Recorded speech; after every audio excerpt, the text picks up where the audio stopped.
বকো ভালুকটাৰ একাংশ কৃষকৰ পানীৰ বাবে হাহাকাৰ। বৰষুণ নোহোৱাৰ বাবে কৃষকসকলে বহুতো সমস্যাৰ সন্মুখীন হ'বলগীয়া হৈছে। পানীৰ অভাৱত তলিৰ কঠীয়া তলিতে মৰহি যাব ধৰিছে। জেঠ আহাৰ মাহতে তেওঁলোকে খেতি কৰি বছৰৰ ভাতকেইটা মোকলাই লৈছিল, কিন্তু এই বছৰ পথাৰত পানী নাই বাবে 10ৰ পৰা 15 বিঘা খেতি কৰা খেতিয়কসকলে এইবাৰ 2ৰ পৰা 3 বিঘা দ মাটিহে খেতি কৰিব পাৰিছে আৰু বাকীবোৰ মাটি এতিয়ালৈকে চন পৰি ৰৈছে। সেয়েহে এতিয়া কৃষকসকলে বৰষুণৰ অপেক্ষাত।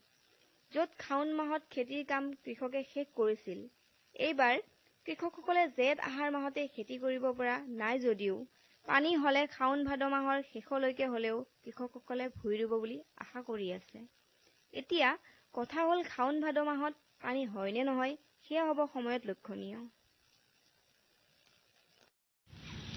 পানীৰ কাৰণে মানে আমাৰ খেতিখিনি কৰাত বহুত অসুবিধা হৈছে আৰু এতিয়া শাওণৰতো মোটামুটি 15 দিনমান গ'ল। এই কঠীয়াই মানে ওখ নহ'ল। মানে এইবাৰ বহুত অসুবিধা হৈছে খেতি কৰাৰ ভিতৰত। মানে এনেকুৱা বছৰ আৰু আমি পোৱাই নাছিলোঁ আগত। আপোনালোকে কি এইটোৱে প্ৰথম পাইছে নেকি এনেকুৱা বছৰ যে যিটো বছৰত পানী নাই? এইবাৰে প্ৰথম বুলি ক'লেও ভুল নহয়। এনেকুৱা পানী নোহোৱাকৈ থাকাই নাছিল।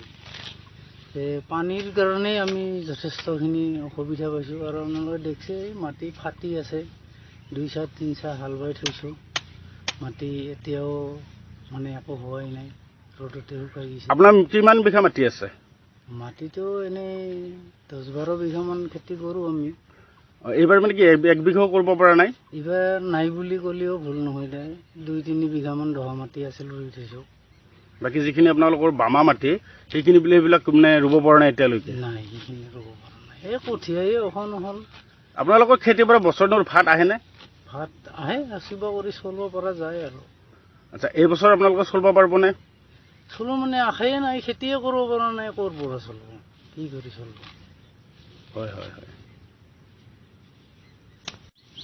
এতিয়া মানে কি হৈছে, তলিৰ কঠীয়া তলিতে মানে মৰহি যোৱাৰ এটা উপক্ৰম হৈ গৈছে আৰু মানে উপায় নাই, পানী নাই, ৰুব পৰা নাই পথাৰত, কি কৰিম?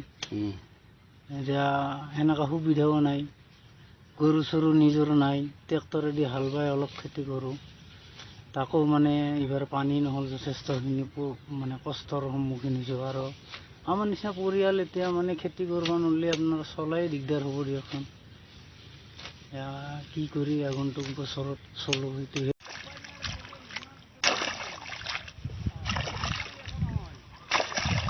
বৰষুণ নাই, পানী নাই এইবাৰ।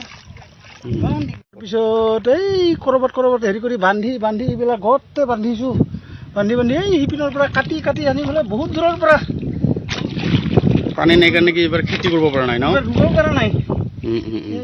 এইটো আমি আচলতে শাওণ মাহত শেষ কৰি দিওঁ। এতিয়া শাওণ মাহ শেষে হয়, এতিয়ালৈকে তাৰমানে মাটি ভালকৈ হালে পাব পৰা নাই। এতিয়ালৈকে তাৰমানে মাটি ভালকৈ হালে পাব পৰা নাই।